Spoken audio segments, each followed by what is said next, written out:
Hi, everybody, and welcome back. My name is Arlette, and today I have the pleasure of interviewing Jeffery Giesener for part 2 of this podcast. And for those of you who are not familiar with his work and are just coming in, make sure to watch part 1 because it's fascinating. Jeffery created JCHR, which stands for Jewish Culture and Holocaust Remembrance, to honor and pay tribute to his beloved memory of his beloved surviving parents. And his group is comprised, of Jewish survivors and their children and grandchildren and people who lost dear ones in the Holocaust and anyone with an interest in Jewish topics. So welcome back, everybody. Jeffery, I want to start off by asking you about movies, because when you and I first met, I told you that I could not watch any scary any Holocaust movies. You kept recommending movies to me and I kept explaining, like I do to everybody, sorry, I can't watch Holocaust, I get nightmares. It sticks with me forever. Any detail of torture or hint of torture 30, 40 years later is still with me. And you told me something really interesting. You told me that you were 60 years old when you could watch your first one. Until you were 60, you felt exactly the same way. But now you've watched over 500 Holocaust movies, nearly every single movie ever made on the Shoah. And you've even created a weekly Holocaust cinema review group on your website. And I wanted to ask you, so what happened to create that change in you? And given how many movie sites there already exist, what makes yours so different? Well, before I get there, so I want to thank you for taking the interview role of this podcast, which is quite a switch. And it's probably one of the easiest interviews you've ever had, because I'm a guy who doesn't shut up. So that's a good thing. But here's an interesting segue. So I want to kind of allow you to help me tell a story, because I know a lot of the members in our audience have trauma, about survivor trauma, just like I have, and you have when I first met you. We started there, and and for those who've participated in our programming live, you know Arlette, because Arlette was on a program talking about her famous, his name escapes me, so who is that? Who's your? Jan Zwartendijk.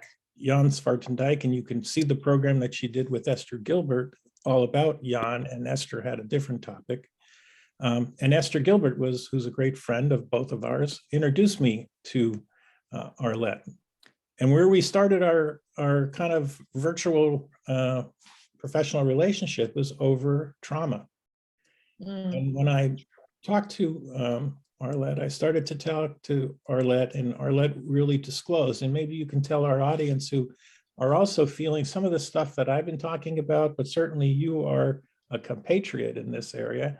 Why don't you tell me, take us back to when our first meeting and some of the things that you said, and some of the things I gave you some suggestions, and how perhaps our meeting sort of changed your life as well.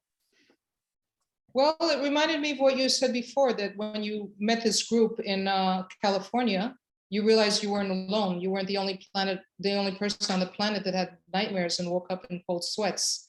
And for me, what helped was you telling me that I wasn't alone and that you suffered as well. And Esther Gilbert told me her story, and Dr. Dana told me her story. And I felt like the three of you just embraced me and took me into your fold. And you cannot imagine how powerful it was. And it was like instant results. It was so magical, because I've been carrying this weight for, I don't know, 40, 50 years.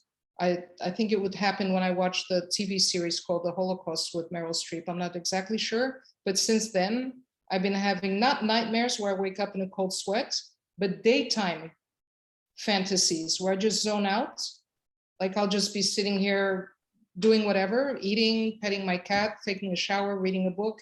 And many, many times a day, I will just zone out and be in a concentration camp. It's like I'm reliving someone else's life. And my parents were not in camps, and my grandparents were not in camps. They escaped during the war from Poland. And we lost 69 family members, but no one ever talked about them. And at home, it was not a subject. And I didn't know where this came from. So I was full of shame. I felt like I was crazy. And I never spoke to anyone about it. No one, not even my husband. And I tell him everything. But I didn't want anyone feeling sorry for me. I didn't want people thinking she looks so happy, but we know what a mess she is. We know the real, she's just crazy. And that just prevented me from opening my mouth. And then when you told me I wasn't alone, even though you didn't have exactly what I had, it made me realize that nobody would have exactly what the other person had, but you're still not alone. You have a second generation trauma from intergenerational DNA getting carried over, or who knows how the mind works. But you lifted 1,000 kilos off my shoulders, Jeffrey, and it was 90 to 95% gone since then. Now it's a few seconds a day. And for 50 years, it was, I don't know, hours a day. So thank you. It's a pleasure, and I'm so thrilled that you were able to communicate that to our audience, because I know when you did your program and we talked about some of this, that many people reconnected with you offline or around the show and started talking to you about what you presented. So it's really great. So coming back to movies, I've watched thousands of movies, but never one Holocaust movie because I couldn't deal with it. I do remember going when I was little. My mom would take us to the Shoah Memorial. And I just remember these old bulldozers bulldozing bodies into pits. And that's what I remember when I was little. Or the pictures of starving and boned, barely alive bodies in the concentration camp. And when I touched my mom's, tattoo, which she had removed, and it was scarred, that was the last of anything that I looked at for the Holocaust. So when I came to San Diego, we were looking for friends, as I told you before. And when we went to the synagogue, somebody invited us to join them in a synagogue called Tiferet Israel here in San Diego, which is a conservative synagogue. A member of that synagogue was Donald Douglas, and he heard from someone else that I love movies, but he didn't have anybody reviewing movies for the San Diego Jewish World, which was an online magazine that he was the publisher of. And I'm sorry, it's Don Harrison. And he said, would you like to do movies and have a review column? And I said, well, I've never done that before, and I don't think I could do it. He said, well, just give it a shot. And I said, he said, just do Jewish content. And so that was easy for me. So it started to, I went on a movie service called Flicks, highflix.com, and they have a whole group of Jewish films of all kinds. So I started watching movies and started to review them, and they became successful and people were interested in it. And just so happened when COVID hit and the second generation group was trying to pull all its programming onto Zoom, Sam Lando, who is the president of the organization, came to me and said, I saw your movie review in the in the San Diego Jewish World. Would you consider doing a movie club? We don't have one, and I think it would be really cool if you could do a movie club for our members. And I said, okay, I can do Jewish films like I'm doing for the San Diego Jewish World. And he said, oh no, Jeff, I don't think you understand. If we're going to do a movie club, it has to be on the mission of the group, which is Holocaust films. And I said, Sam, I don't think you understand. I don't watch Holocaust films. And he said, well, there's lots of Holocaust films out there. Some are not as bad as others. Just don't do the ones that are difficult. And our second gen people don't want to see the tough stuff anyway. So I took a look at having a movie. I don't even remember the first movie that I watched, but I started to research. I'm a researcher like you are. And I started to look on the Amazon catalog of Holocaust films, there's hundreds. And I started to look on the Netflix catalog, but there's less, but there's a significant number of films on Netflix. And so all of a sudden I started to see that there are Auschwitz films, documentaries. And I said, oh, maybe this is a way I could learn more about my mother's story that she never could tell me. And if I could get through watching an Auschwitz film, maybe this would help me know my mom's story. And then I came across stories about Germans leaving Berlin. And one of them was called Alone in Berlin, which is one of the first films that I actually watched. It was a film about Germans having passive resistance to the Nazis. And they, in fact, were writing and leaving notes about how to resist Hitler in this film. So that was the very first film that I watched, and it wasn't bad. And I didn't have. Was it fiction? I don't know, actually. Off the top of my head, I don't know if it was fiction or not, but it was an excellent film, and I would highly recommend it. And I wrote a review on it for the San Diego Jewish World. And by the way, I write all the reviews now that I do for the the JCHR, so you can see my reviews there. And then I didn't have a nightmare. So I said, whoa, that's interesting. And so I started a movie club for the second generation show group here in San Diego. And I started to have a monthly movie club, and we would watch 2 Holocaust films that I picked out. And we would watch them ahead of time. And then we would come together as a group, sometimes 35 to 50 people from the group. It became probably the largest number of people coming into any of the groups. And we would just sit as a collective group of second generations and compare notes and share our feelings and what our parents may have told us about the films, because a lot of them were specifically documentaries. Some of them were about Poland and what was going on to the Jews in Poland, or the Warsaw Ghetto, or the Lodz Ghetto. And for some reason, I'm sort of transfixed now, and I couldn't stop watching these films, because these films became a research tool for me to know more about the Holocaust and broaden my knowledge about, especially what I didn't know about my mom and what I didn't know about the early years of 1928 through 1936 of Germany, that my father was going through with his brother and his grandfather, and my grandfather and his grandmother.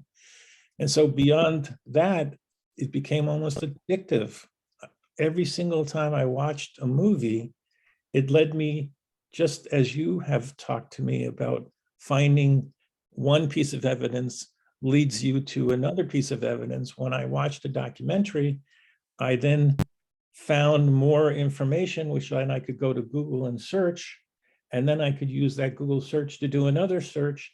And before you know it, I had filling in all of the, so what started with like a huge puzzle piece on a table with 10,000 puzzle pieces or 1,000 puzzle pieces that were all mashed and scattered. All of a sudden, I started putting the puzzle pieces together. And they started to create a really interesting picture, one for my mother, one for my father. And the second generation group was really enjoying the movie club. And so they kept wanting more of it, more of it. And we started to, and I became really interested in this genre. And so, yes, I've watched now more than 500 Holocaust films of all different types, all different genres. I tend to not want to watch the same kind of story again. What's happening now in, let's say, 2022, is that some of these stories are being, the stories that I watched that were made in 1986 are now coming back in 2022 with a new cast and with new stuff. So I tend to sort of stay away from those because I kind of would not get a lot out of it. But I also love to watch, newer films. And that doesn't. It sounds like you're describing a desensitization process of starting out with the phobia and then going the full gamut. But how would you explain that you went from, the extreme that you couldn't even watch one to now? It sounds like if you've watched all of them, you've probably seen some very gruesome scenes of horror. How do you explain being able to deal with that? What's interesting, I can't explain it. But it's actually interesting because I want to talk about Dr. Dana Schrager for a few minutes, and she's a pal of ours. So as I talked to you about and how we met over trauma, Dana happens to be a clinical psychologist in Los Angeles, California, but she also has two baking groups that she founded on Facebook, and they have like 20,000 members there, and it's all about Jewish cooking. So lo and behold, as I will segue now to tell you a little bit about my mom. My mom was a fabulous cook. I remember growing up with my mom giving me a chair next to her apron, next to the stove, having me enjoy watching her stir the pots, whether it was savory dishes or what I loved, which was her baking and her pastries, all European, Hungarian style pastries. And I can remember how joyous it was for and how loving my mom to teach me what she was doing. And she made us, my father, who was a woodworker, made me a special step-up chair when I was younger that I couldn't fall off of, so that there was a seat you could stand on, and there was like a ladder that would brace my chest, so I could sit next to Mom and watch her cook and bake. And if I was good, Mom always gave me the blades of the mixer to lick and the bowl to lick. It's probably why I have diabetes now. It probably came back all the way from that point in time. But I used to love, I would love the cooking that my mom did. And I would be, other kids were out there playing soccer. I was next to Mom watching her bake when I was like 7, 8, 9, 10. And so, but what's interesting is that Mom I didn't know it at the time, but Mom cooked everything without any recipes. And so I always was astounded by that. And so I started, as I was building the group, I was wondering if other moms who were in the camps also didn't use recipes. And so as the group started building, and I started to meet people from all over the world. And I should also tell the viewers that you're located in The Hague, Netherlands, and we're coming through Zoom. So it's a fabulous thing that we could talk from me in San Diego to you to The Hague in Netherlands. But I started to talk to people in the group who are second gens about their moms and how they cooked. And it became apparent that there were other moms who never had recipes. And what the recipes were, if they had them, was a bissel of this and a pinch of that, and they taste it, so no recipe that anybody who was not like had it coming out of their DNA. And so in that process, I met someone through the group, and her name was Eva Marami. And Eva Marami's mother, as it turns out, was in Auschwitz at the same time, and she was from the city around Košice, not Košice. And she may have been one of those 18,000 people deported into Auschwitz, and she was deported in May 1944. And the story that Eva Marami has said, in fact, I'll just plug my programming. Eva is actually going to be on the Jewish Culture and Holocaust Remembrance program this Sunday. So if you want to catch up, just take a look at the group and you can get an invite. But Eva wrote a book called Hidden Recipes. And Eva's mom was working in a labor camp in an ammunitions Nazi factory. And she found and stole labels that were thrown away in the garbage. So on one side, there was a picture of a grenade or a bullet, but on the other side of it was blank. And she then also found a stub of a pencil, and she sewed that into her camp uniform in the inseam so no one would find it. Obviously, if she would have been caught with those things, she would have been shot. And so Eva told me the story that her mother told her, because her mother did speak about the Holocaust, or Eva. Eva is actually from Minneapolis, where I moved from in 2019. I never knew Ava when we were in Minneapolis, and we have a great friendship now. But Ava basically Mom told her that she would go back at night and the women in the camp would talk about their recipes. It was a way to pass the time, to get over this horrific environment they were, to remember the recipes of their mothers, to remember what they tasted like, even though they couldn't taste them, they were starving. And they started to list the recipes that they knew. And Ava's mom wrote those recipes on the back of these ammunitions labels. And she has over 600 of these recipes that were all captured one by one in Auschwitz. Subsequently, she donated all of those recipes to the US Holocaust Museum. And she now tells and speaks around the world about her book, Hidden Recipes. And I love Ava, and we are very, very close. And were they all sewn inside of her outfits? All 600? Well, as she was writing them, she was storing them, yeah. Or storing them somewhere. I never really asked how she could store 600 in her outfit. But amazing. It's an amazing story, and Ava would be amazing. Ava's an amazing person in her own right. So coming back to Dr. Dana, I met Dana through this process of wanting to know how my mom could cook 250 recipes without any recipes. And so when I got on a phone call on Zoom with Dana, I said, Dana, it's really interesting that Dana's a 3G and I'm a 2G. I got to tell you that I've had these traumatic experiences all my life, and I don't know because my parents never spoke. And she said to me, what kind of traumatic experiences have you had? And I told her about my nightmares. And she stopped for a minute. She was quiet for several, what felt like several seconds or minutes. She said, Jeff, I have nightmares. And I never knew why I had them. My grandparents were in the Shoah, but my parents were not.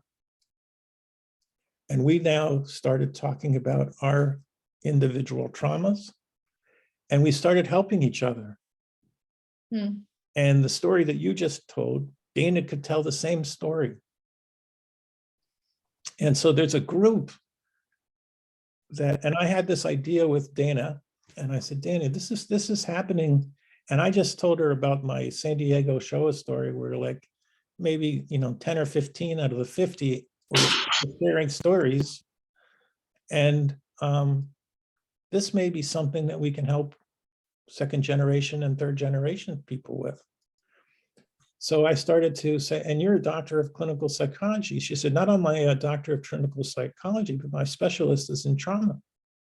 And not only is it in trauma, I'm writing a book on intergenerational survivor trauma. I said, you got to be kidding. This is too Bashir. And I said, okay, I'm going to do something with you. I'm going to give you an idea. Maybe you and I could do a program that is all about intergenerational survivor trauma. And we can do it on Zoom together.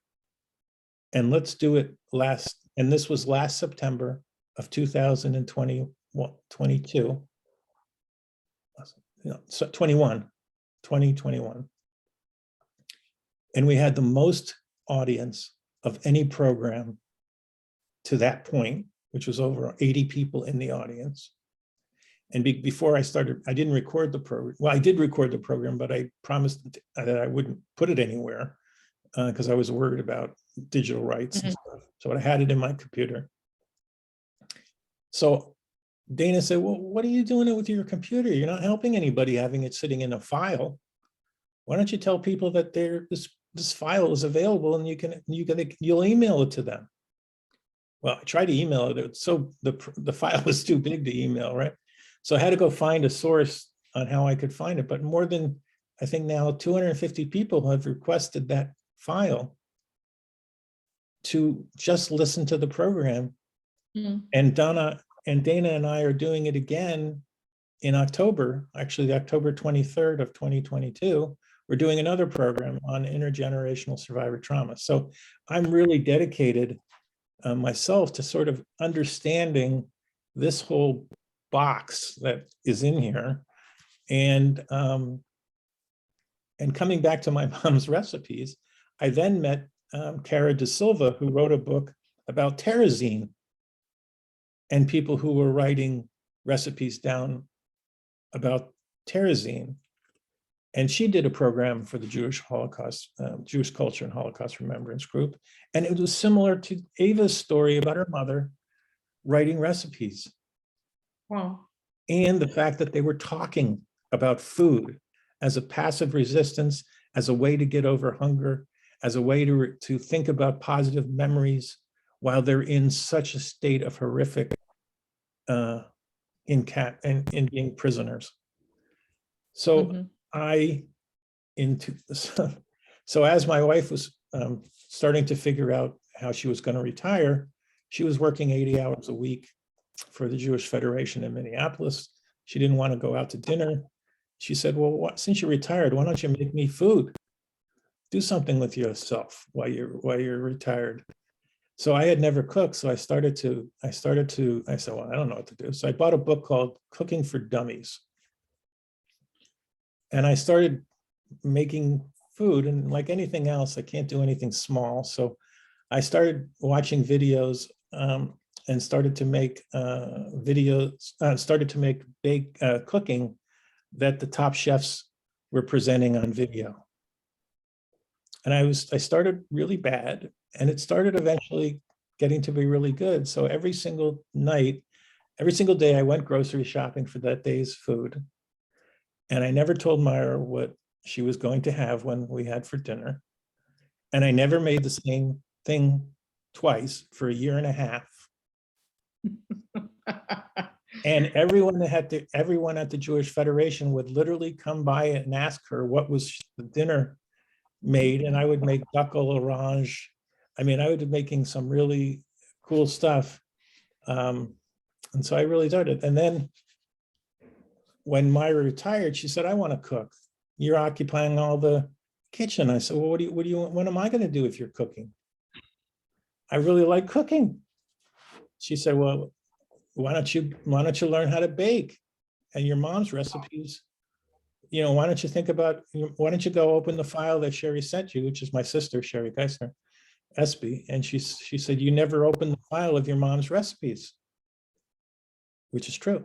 So in 2018 or so, I opened my mom's recipes. I opened my mom's recipes before I ever opened the life document because I knew it would be benign. Tell us how the recipes got online. My sister, again, had my mom narrate her recipes. And then my sister basically would take the voice recorder and then write the recipes into a computer, my Microsoft Word document, and then would save it into a file. And then she sent me 50 or so recipes that were my mom's, that were the best of my mom's recipes. Okay. So when I started baking, I also went back to Baking for Dummies, and I started there. And baking's a lot different than cooking. It's a much more difficult thing to master. But I'm an analytical person, so I felt really comfortable with baking.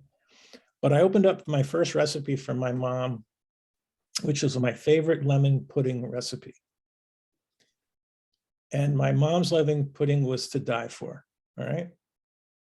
She would make it all from scratch, the pudding. And so the recipe basically said, make pudding. And it said, choose lemon, strawberry. You got the point, all right? So when I tried to make what I thought was my mom's pudding, I started with Jell-O off-the-shelf pudding. And I said to Sherry, do you know how mom made the pudding? She said, well, she remembers that mom did use Jell-O off-the-shelf pudding. So when she said make the pudding, she meant go buy the pudding box and make the pudding. How would I ever know that, right? So I made the pudding, but it didn't taste like my mom's pudding. And for the longest time, I couldn't figure it out, The stupidest thing I did is I didn't ask my sister. So after making like 10 iterations of this freaking lemon pudding from Jell-O, and none of them tasting anything like my mom, I went to my sister and I said, Sherry, I can't figure out how to make this lemon pudding that was like mom's. She said, well, are you using meringue? I said, what are you talking about, meringue? Well, mom used to use 6 meringue eggs and mix in the meringue with the lemon Jell-O pudding. And success. I then made the meringue with the lemon pudding from Jell-O, and it tasted just like mom used to make. Of course, she spiked it with sugar too, which it was a little sweeter than what the box is. Again, diabetes on the way, and that's how I got. Salmonella.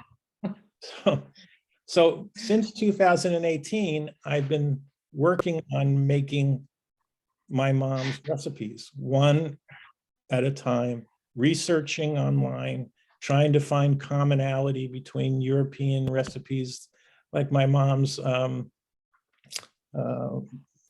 poppy seed roll, or nut roll, or challah, or babka, or any of the 50, she makes a killer European cheesecake, which I have never met or ate anywhere in the world other than when now I know how to make that. She makes a killer European apple pie, a killer strawberry pie. I mean, and I actually have a distribution list because I can't eat any of it because of my diabetes. So I have a distribution list of people who want to come by curbside.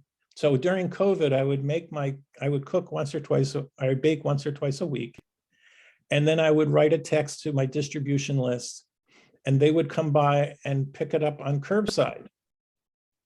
So I would come out of the house, go to the curbside, hand over the things, and I have like 12 or 13 people on the curbside list. So that's how I get rid of the food. I don't have to eat it.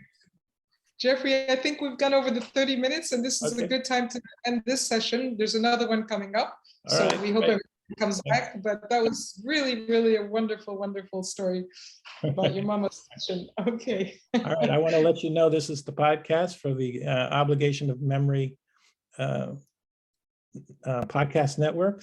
I'm Jeffery Giesener, founder, and I'm with Arlette Lever from The Hague, Netherlands. And for this group of podcasts, Arlette is the switcherooing, the interviewee, and I am the interviewer. So on our way.